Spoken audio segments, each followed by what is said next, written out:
This time on Graveyard Carz, Mark paints the burnt orange Hemi Charger, AMD delivers the Phantom Cuda, and the ghouls rush to complete the Daily's 1970 383 Cuda. Coming up on this episode of Graveyard Carz.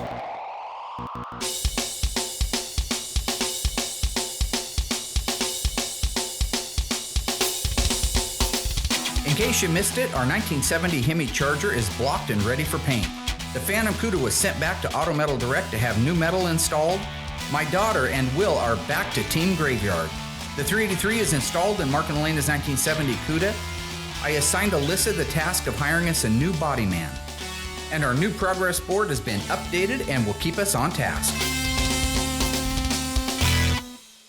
Well, it's an exciting day for me. This is our FK5 Burnt Orange 70 Hemi Charger, right? As anybody that's ever known me, the show, read anything about me, my favorite color of all time was burnt orange. So when I made the deal with the guy who owns this, I said, I will paint the car personally, because number one, I've never sprayed FK5 since I was a kid doing touch-ups on my own car. And two is, I needed it to be perfect. I told him I would make it perfect, and so I have dedicated every spare minute and some non-spare minutes over the last 12 months getting this body ready to paint. The 70 Hemi Charger is the first car that's going to be painted in our new AFC paint booth. Our old booth was fine, but it was old. It was about 30 years old. It was 15 years old when I got it. But we still managed to put out some beautiful work. You've seen it. The new booth, state-of-the-art, side-down draft, built-in mixing room next to it, and I'm excited to see the finished product. So what's the CFM when this thing's all locked up? This booth moves 18,000 CFM. That's 18,000 cubic feet of gas. Yes. This is our mixing room. So I'm talking about 8 by 16, 8 by 20, what is it? 8 by 16. So you know our other one was 5 by 9? Right. Yeah, you had to go outside to change your mind. I mean, that thing was small. Yeah, you have to have ample room to... You know, when I'm in there and I'm doing my thing, and I know you've seen the show, so you know. You got room to dance now. Got a little room to do my dancing. If I'm mixing up EV2, FC7, FM3, you know what I'm talking about? I can do this all day long. What paint code do you want? Give me a color. Give me a color, I'll give you the code. Sublime. Sublime, FJ5. You want the darker version, FJ6, acid grass green, or go green in the Dodge? Okay, how about Plum Crazy? Plum Crazy, FC7, DBC mix number, DBC 2210. Nice. If there's anything else you want to know about Mopars and paint, you just ask the kid. That's how I roll. I'm very humbled by the equipment that we now have. The shop is beautiful. The paint booth, best one on the market. And so when I look around here and I see that these are the fruits of our labor, I'm proud of it, but I'm also humbled. $1,075,000. Yeah. BTU. Talking 180 degrees on a cold day. Right. You know what I'm talking about? Yeah. Wow. You're scaring me. You know what I'm saying? You want some pork? Want some blubber boy? Show you so many combinations you feel like a lock. It's time to spray some FK5 Deep Burnt Orange, my favorite color.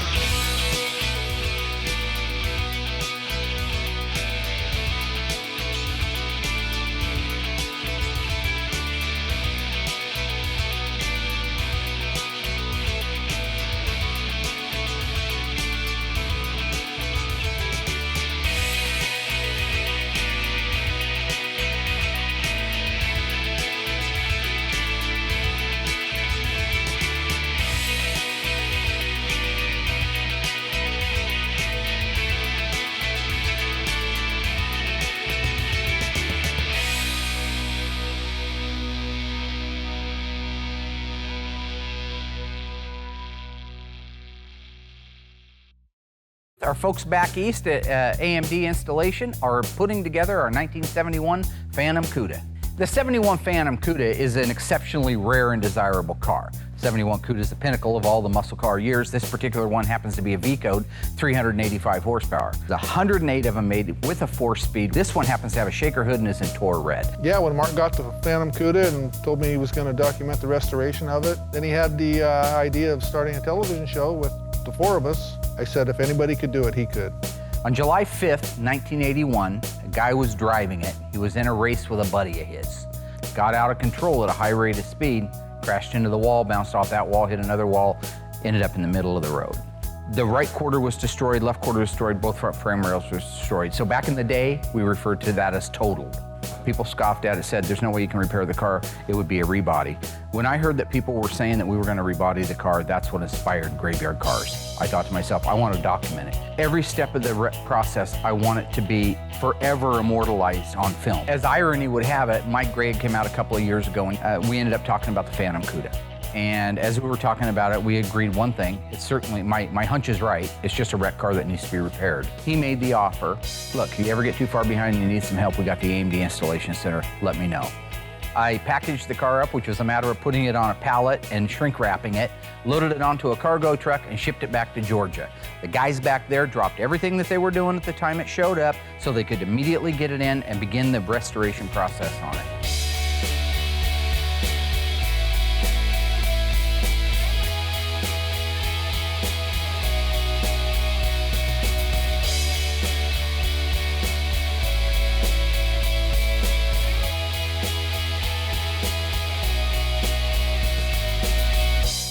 I know Mark would like to take all the credit for restoring the car, and he'll probably try. But everybody that's had a hand in the car has the same quality ethics, the same restoration ethics, same dedication as we do here at GYC.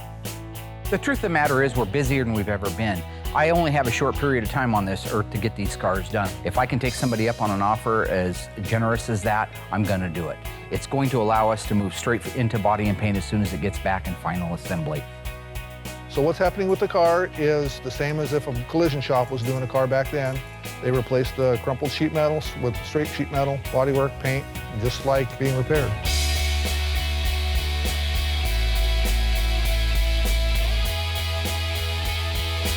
You know, I have an obligation at the end of the day to the owner of the vehicle to make sure it's done right.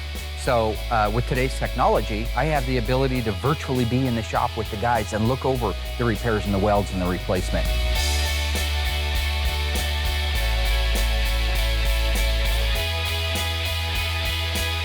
So when we got the car, it was a wadded up shell. When it left here, it had been stripped. From what I hear, it sounds like it's coming together. I'm really anxious to see it when it comes back. While things are moving smoothly, we still have deadlines here. Our 1970 Cuda 383 automatic FE5 Rally Red goes away in 1 week from now. The 340 automatic EV2 Tour Red Cuda goes away 2 weeks after that. To do these things, I just hired what I believe to be as a prodigy. After talking to him, meeting with him, I believe he is going to be the answer to our prayers. Hi, Alyssa. Hey! This incredible story becomes more ghastly with each report. It has been established that the unburied dead are coming back to life. So on this car, this is our 1970 340 Cuda. So this is a 340 automatic. It's a factory rear window louver car. It's a really neat car. It's a factory hockey stick stripe car. It's EV2 Tour Red. So far, we've completely stripped the body, completely disassembled the body, replaced nearly every panel on it. I'm talking about quarter panels, in and outer wheelhouses, trunk floor extensions, rear body panel. We're talking about center trunk floor, rear seat, under seat pans, both step wells, front aprons, and core support. Although we were able to save the original numbers in the upper tie bar because it was still in good shape. After that, we went through, we completely restored the rear end and it's installed and it's all out to spec for an 8 3/4 with a 323 sure grip on it. New drive shaft, had that made for the car only because this car isn't 100% numbers matching and I'd rather put a new one in than an old crusty rusty one, so that's got a new one in it. Motor and transmission, the 340 and the 727, which is correct behind the 340, not a 904 like a lot of people think, has been completely rebuilt. AMCO did that for us last year.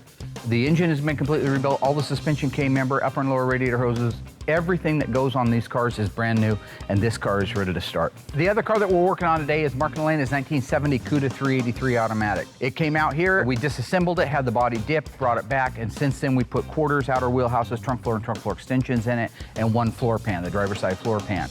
The rest of it was in really good shape. Then we did the body and the paint and the assembly. The assembly included rebuilding the original 8 3/4 rear end with a 323 sure grip and a 489 case. The automatic transmission is a 727 torque flight. The owner had his friend build that transmission and the engine, which is a really healthy 383 that if you recall back to a season or so ago, you saw us started up on the engine run stand. So we know it did run. Now we just have to have all the plumbing right on it so it'll run today, which is your spark plug wires, carburetor, ignition, things like that. The rest of it's all built out. You'll notice a lot of things on this car that are not OEM. We've talked about that before. We know that when you look around the shop and you see the cars, every one of them's OEM. This one we straight on, and I primarily did that because you know, the owner's always right, and as we started working on the car, he started talking about the things that he remembered seeing on cars that he had wanted from the time he was a kid, and I felt like, you know what, it's not a numbers matching, it doesn't have the original engine in it, who cares? Everything else under the hood, as far as like the exhaust manifolds, that's original stuff, power brake, booster, master cylinder, that's original, windshield washer reservoir, the things that go on around it, all the peripheral things, even right down to the radiators, a correct 22-inch, which is correct for the 383, where a 440 would have had, in 71 it could have had a 22-inch, or in 70 it could have had a 22-inch if you didn't have air conditioning. If you had air conditioning, you would have got the 2998 956, which would have gave you the 26-inch radiator. So this is the correct radiator, even though it's an aftermarket replica of the original. So right now, they're filling up the rest of the fluids on the 340 Cuda. I'm getting ready to go over a couple of little last-minute things on the 70 Cuda 383 car, and in a few minutes, we're hoping we're going to smell some exhaust fumes. Hi, Alyssa. Hey, how are you? Nice to meet you, David Ray. Nice to meet you too.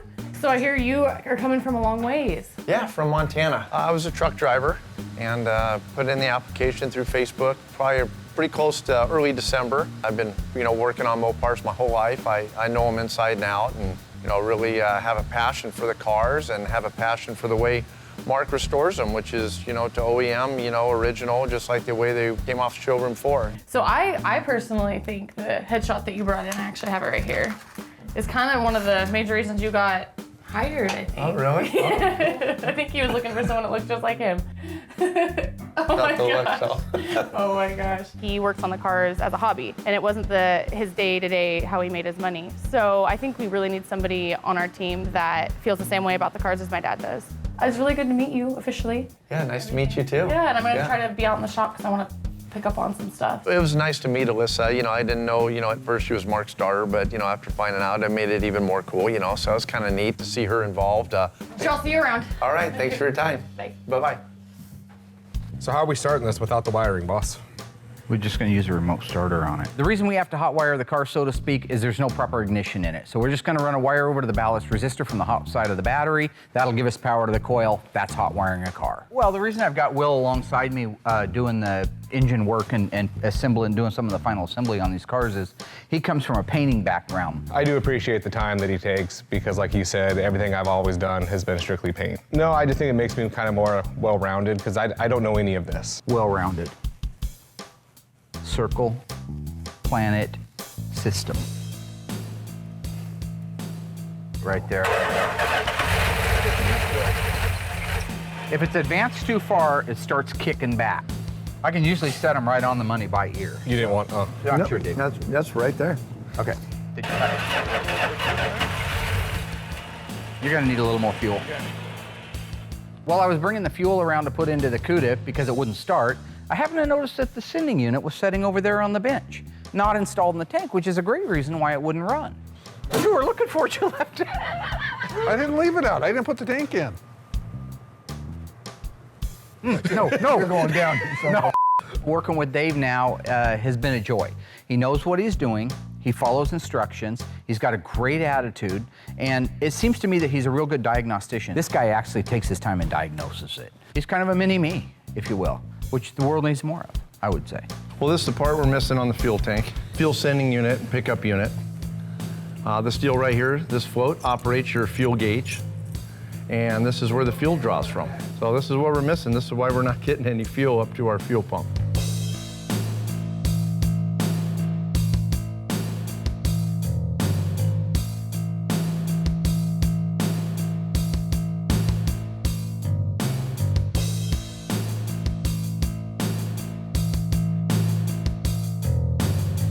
All right, let's start this mother humper.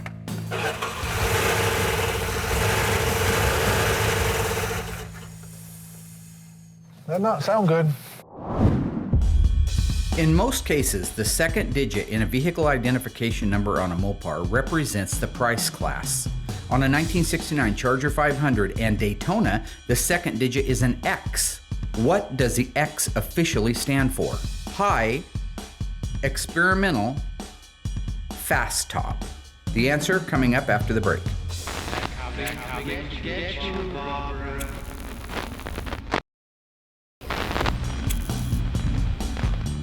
What does the X on a 69 Charger 500 or Daytona Charger officially stand for?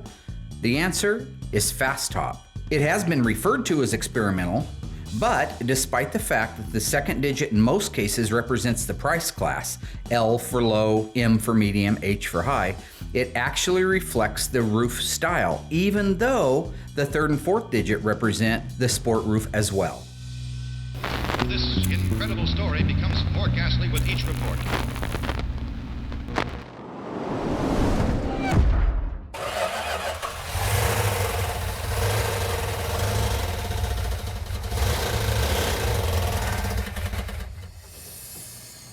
That not sound good. Well, what's going on is we had two problems with our 340. We actually had three problems. When we initially fired it off, it was running on about 6 cylinders. So we did a quick compression test to find out it had low compression on it. And what had happened is I built the engine like a year ago and it had been sitting around, so I thought that the rings maybe had frozen onto the piston, maybe not swollen out where they're supposed to be originally. We took it out back and we ran it till it got up to regular temperature. What the f***'s happened? What the f***'s happened? You know? It actually overheated, which is probably good because it raised everything up to where it needed to be. And that let go of the ring, so we got our compression back. So that was one problem down, but now we've got an intake leak, vacuum leak, so it didn't want to idle under 2,000 RPM, and we've got a tappet that's making noise, or some kind of metallic noise that sounds like a tappet. So that's why we had to take the intake and the rockers back off again.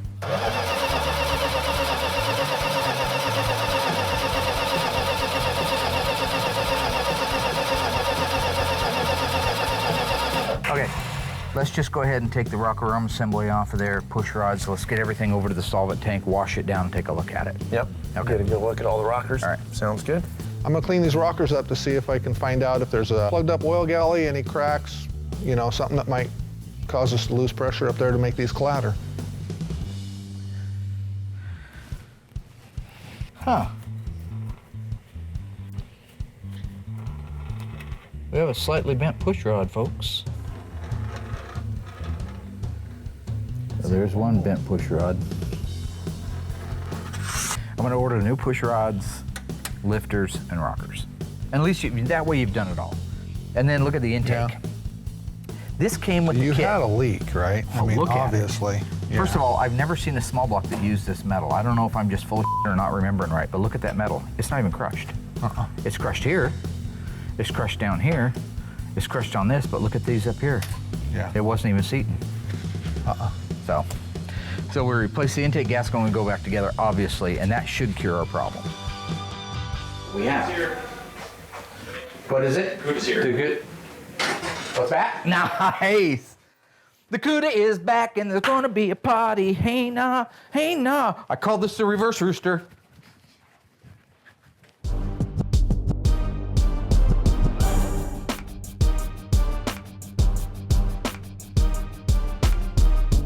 Well, this is it. I mean, this is such a historic, this is a historic moment.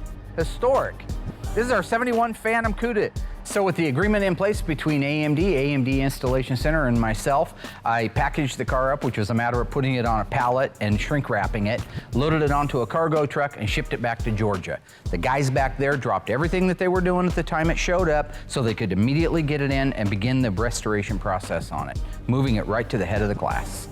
The truth of the matter is we're busier than we've ever been. I only have a short period of time on this earth to get these cars done. I want to get as many as humanly possible. If I can take somebody up on an offer as generous as that, I'm going to do it. It's going to allow us to move straight into body and paint as soon as it gets back in final assembly. So that's one more car instead of stopping all these other cars in their mid-process and putting that one ahead of it. So it's a win-win for everybody. It's a win-win for AMD, it's a win-win for Graveyard Cars, and for the world that wants to keep cherishing these cars for the next 100 years.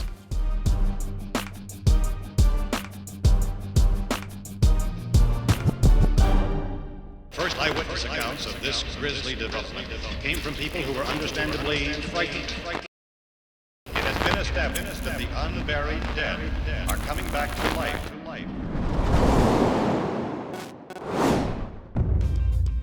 So right now what we're doing is the guys are going back together with the top end on the 340. When we tore it apart, we really didn't find too much that was definitive other than the intake gasket wasn't completely smashed and sealed, so I think that our intake was our leak.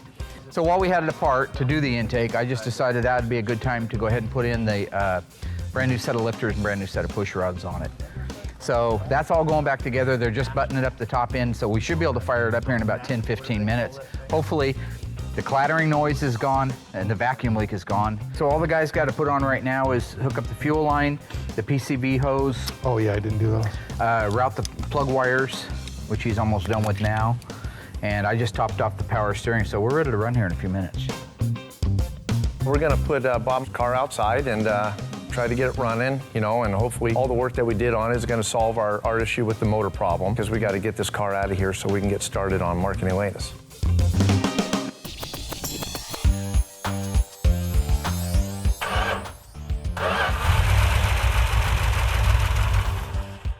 That's the way it's supposed to Bump run. me up just a hair more timing.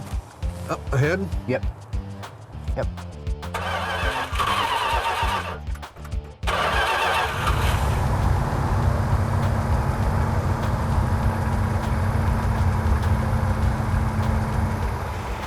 So right now we're just letting it break in. It sounds like it's running a whole lot better. Sounds like we might have got rid of our vacuum leak, so we're just gonna run it up to operating temperature, about 2,000 RPM.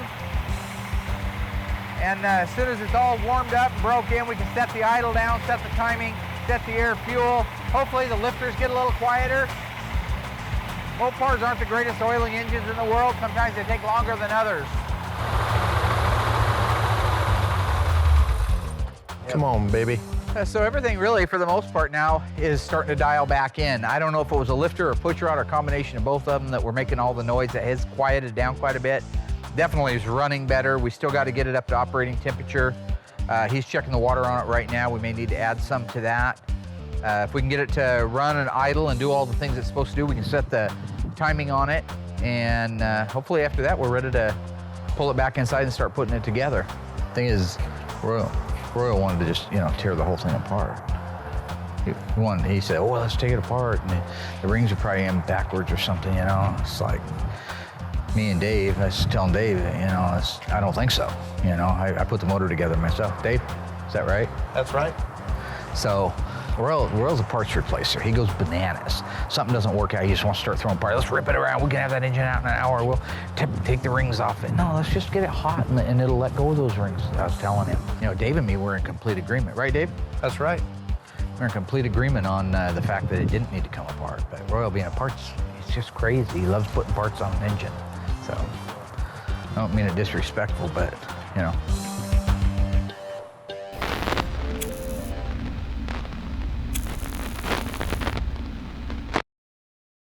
This incredible story becomes more ghastly with each report.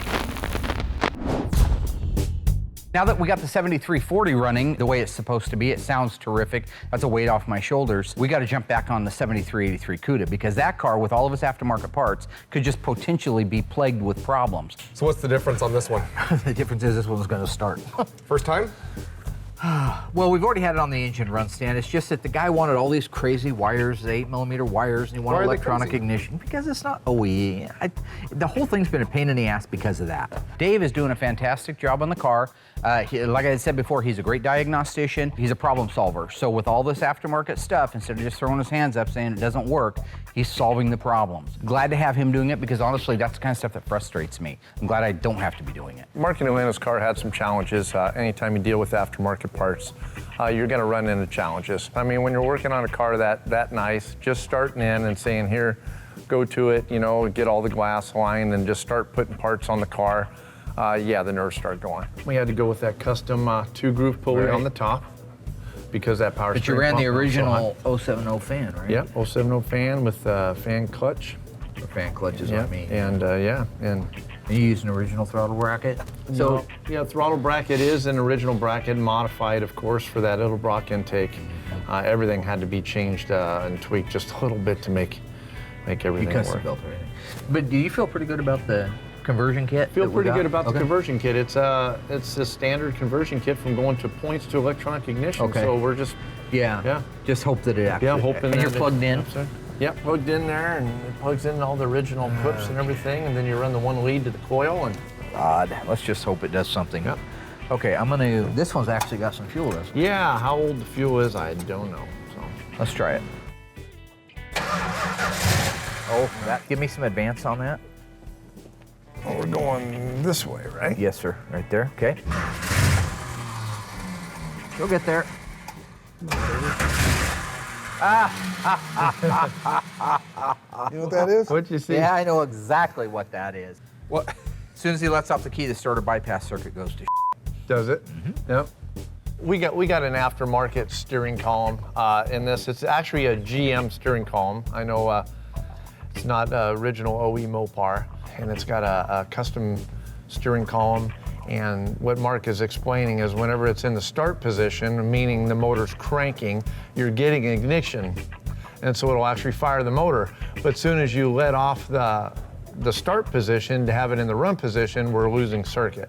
So it's something in that steering column. We noticed the lock mechanism was messed up on the ignition, and the ignition just feels funny, and so there's obviously more things wrong. We probably want to go through this, though. So is it this one here? Well, that's electronic. I don't know if it must Yeah, be it should. It's still using ballast resistor. I'll clip it on there, and you can snap that right over the top of it, I think. Here?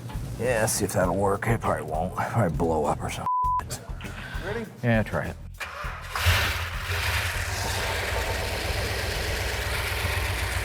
There it goes. Better get quieter.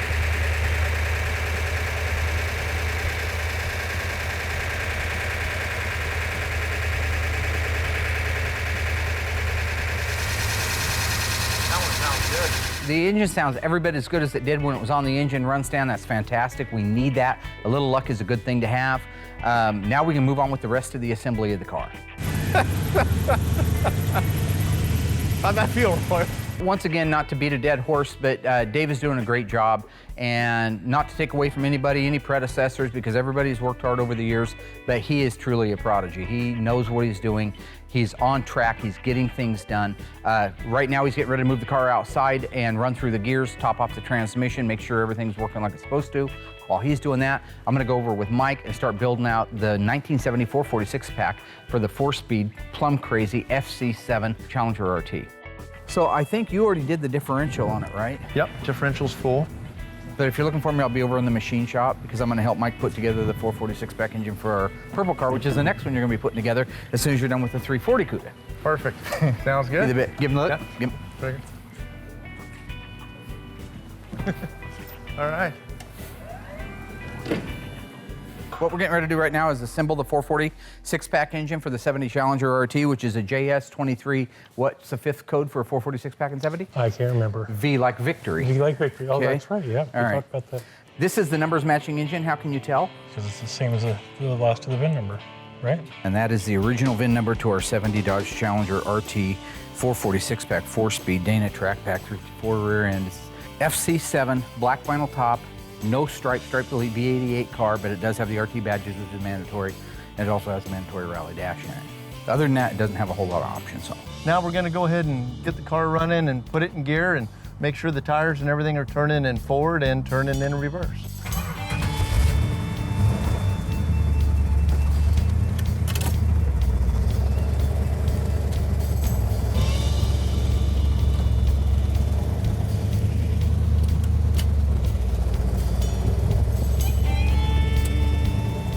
Just like that. You don't usually come across the numbers matching engines like this. These cars were built for one thing. They were built to go fast. They were built to stomp to the floor, shift the gears, and beat Billy Bob up at the gut on Saturday night. So what are the odds that the car that was built for that is still gonna have its original engine, or is its original engine gonna be busted and blown to pieces? So when you come across one, you start out with one, I think 852 446 pack 4-speed cars in 70, I believe, I'm not positive of that number. How many are left with their original numbers matching engines? The engine assembly went amazingly well. That's what happens when you have everything laid out and you know exactly what you're doing and you got good help next to you. So now with that done, I'm gonna go out back, check in on Dave, see how he's doing on the QC items for the 383 Cuda. It's riding better. I like that height. Yeah, I like that height a lot better. Yep. Yep. It's nice. Should have a little more clearance on the front wheels. Once I get the alignment, that should be perfect. Yeah, I brought the back up a little bit. It looks a lot better, yeah. One of the best parts of my job is being able to road test these cars. I don't always get to do it. Sometimes these cars, the minute we're done, especially in the past, we'd be done on the day that it's supposed to go away, so I didn't get a chance to drive them. In this particular case, I do. So I'm excited to go do that. And of course, you know, when you're test driving a car, I think that one of the fundamental things that has to be done is squawking the tires, schnorking them. What? Oh, crap. True or false? The vehicle identification number on a 1970 Plymouth Superbird did not distinguish it from its sister, the Plymouth Roadrunner. The answer coming up after the break. This incredible story becomes more ghastly with each report.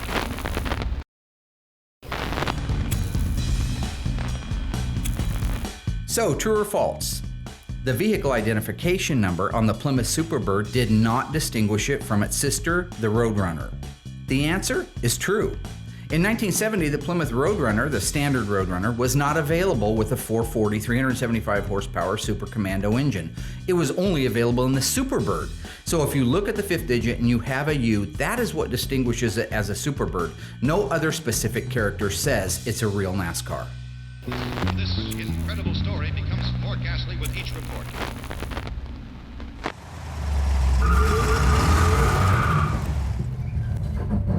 What? Oh, crap. Sounds like the brakes. Well, I mean, the engine runs great. When I did my burnout, it looks like it might have...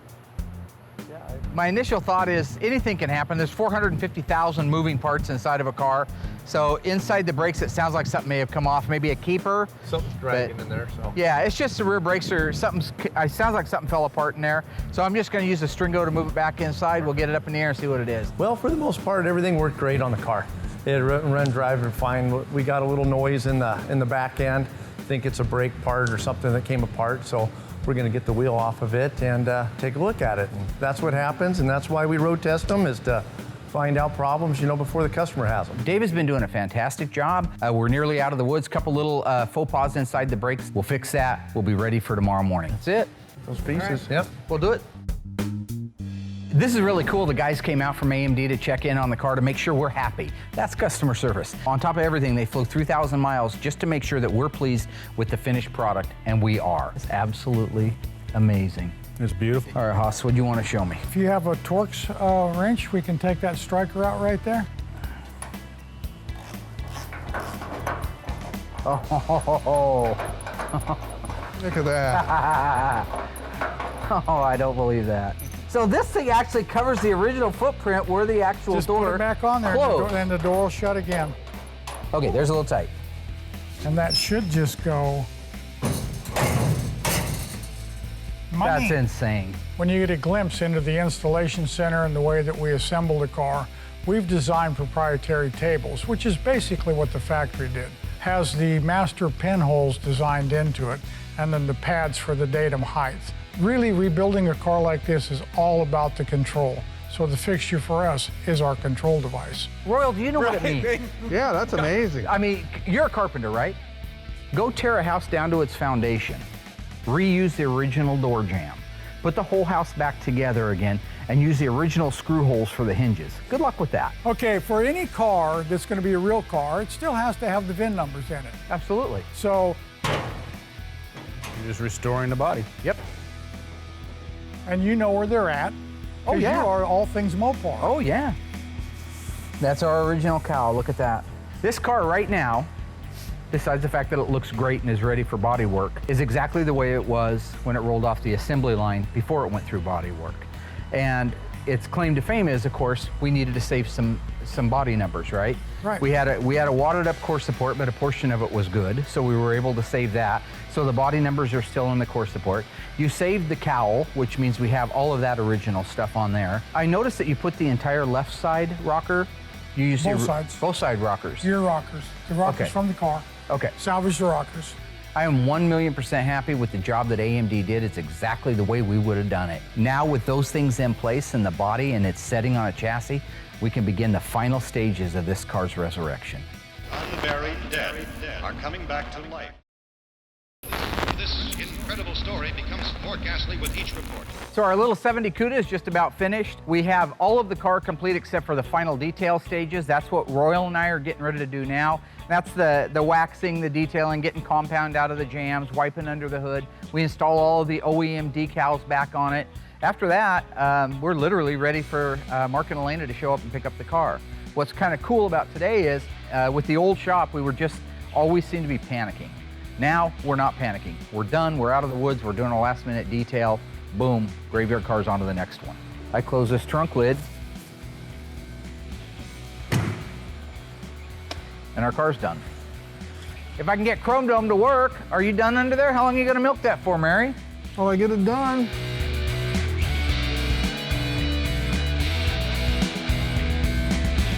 Hey, guys. Royal Dave. Hey, Royal. How's it going? I personally am super excited to see the look on their face. The Dailies are just wonderful people, good-hearted people. They've been waiting way too long, so I cannot wait to see the look on their face when they see this car for the first time. You're ready? Yeah. You're ready? I'm ready. Chrome Dome? I'm ready. Iceman? Ready. Yeah, look at it. You got that same look I got. Give him the look. Give him.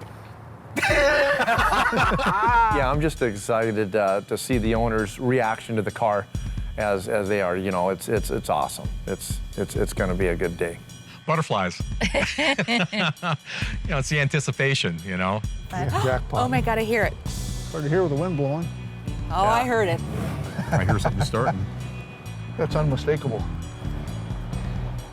Okay, now that's just torture. Yeah.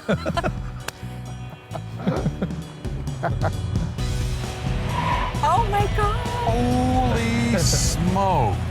Well, when I saw that thing coming around the corner there, it was just, couldn't believe it. It was amazing, amazing. It looks really clean with those tinted windows. Oh my word, that looks so amazing.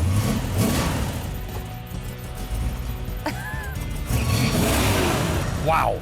Can you believe it? Isn't that beautiful? Wow. What's wrong? Oh my God, it's just gorgeous. It looks better in real life than it even does in pictures. Mark? Yeah, it's gorgeous. Oh my gosh. Absolutely stunning, isn't it? It exceeds my expectations, let's put it that way. After the long wait that we just went through here in this car, it's a gem. It's beautiful. Can't believe how it turned out. That is freaking beautiful. Finally. Well, hop in. I have a traction map there for you. Wow, look at the dash. God, man, I am just blown away. Dang. But take a look at that. Oh. Kept all your MTs, kept the original, your powder-coated intake manifold. Holly redid the carburetor for us. This is a correct replica of the 3-core high-capacity radiator for it without having to punch holes for the 26. Beautiful. Original heater hose clamps, original hoses, replica, all the pieces along there. And then he did a phenomenal job putting a Mopar Performance electronic ignition, converting it over to work with the factory regulator that you see right there. You guys. Just as close to factory stuff as you could get, including the battery. This is your original fender tag. You'll notice that the first screw is painted and the second one is bright like it's supposed to be. Your rack and pinion uses this power steering setup. You notice this isn't Mopar. Oh yeah, yeah. Why don't you sit in it and fire it up? Oh, yeah. Really? Tell me what you think. Yeah. Well, heck, See if it I'm feels getting, right. I'm getting in the car. There you go. Okay, Royal, will you open the door for me? Well, of course. Thank you. A little I bit. pushed Good. it up. Oh, you pushed it Yeah, out. hers went forward was already while getting yours close. went backwards. Keys. Huh? Oh. That's gonna come in handy now, isn't it? Now this is the sinful part, but this minor is your detail. fault, not mine. Oh, GMC. no. I was gonna That's say, on you, that's buddy. a freaking G. I usually melt when I get close to stuff like that. Hiring Dave was the right answer, and it's proven in every car he's worked on, and it's certainly proved in Mark and Elena's car. The reaction was fantastic. I was so proud to be a part of this project, doing my first car here at Graveyard Carz, and to see the reaction it was awesome, phenomenal. Go test drive it? Sure. Don't let me stop you. Let's go. Let's hit the road, babe. I love this car, the way it sets, the color of it. It's just a cool car. This is what we do at Graveyard Carz. It takes pride, it takes dedication to be able to make a car go from dead to not only alive, but beautiful. Unbelievable. This is beautiful. Yeah, the guys did an amazing job on this. Beautiful ride. And listen to that. It's just awesome.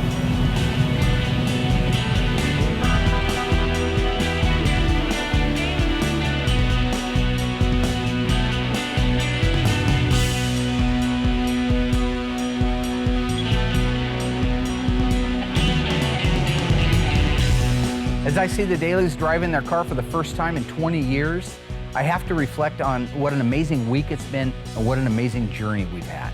We got our 1970 Dodge Charger 426 Hemi FK5 burnt orange painted. And despite Murphy's Law and the failures, we got our 1970 Cuda 340 EV2 running beautiful. AMD with their installation center did a phenomenal job on our 71 Phantom Cuda, and it looks amazing.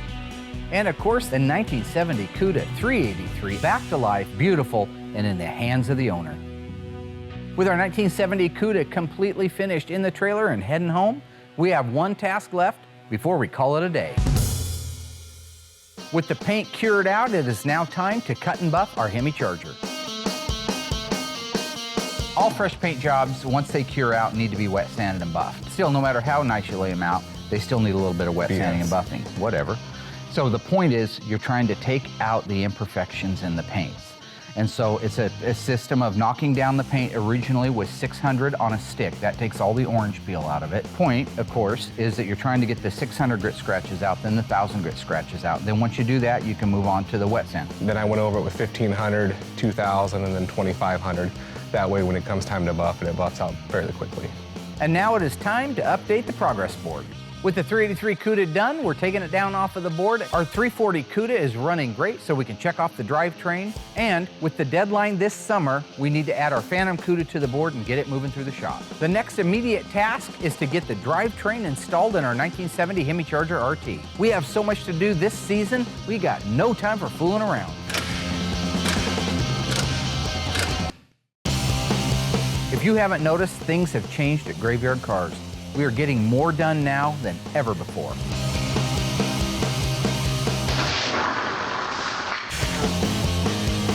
Even though we've got our show, even though we've got our shop, even though we are the best in the world, we are at the root of it all, Mopar lovers.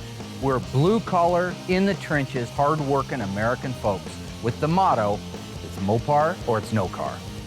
Give me one right in there on that inside of that. No. Oh, dear God. Why have you gone crazy?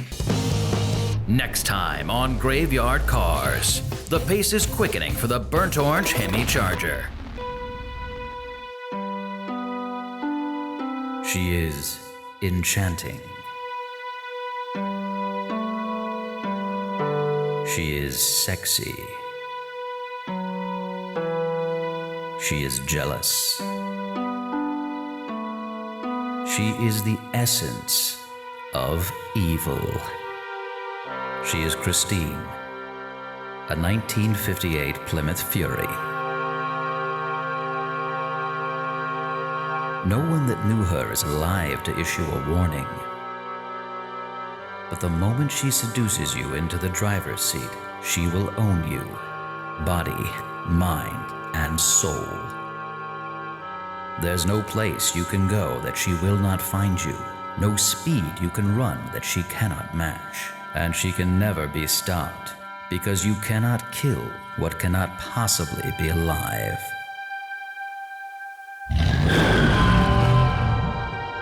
Christine, coming soon to Graveyard Carz.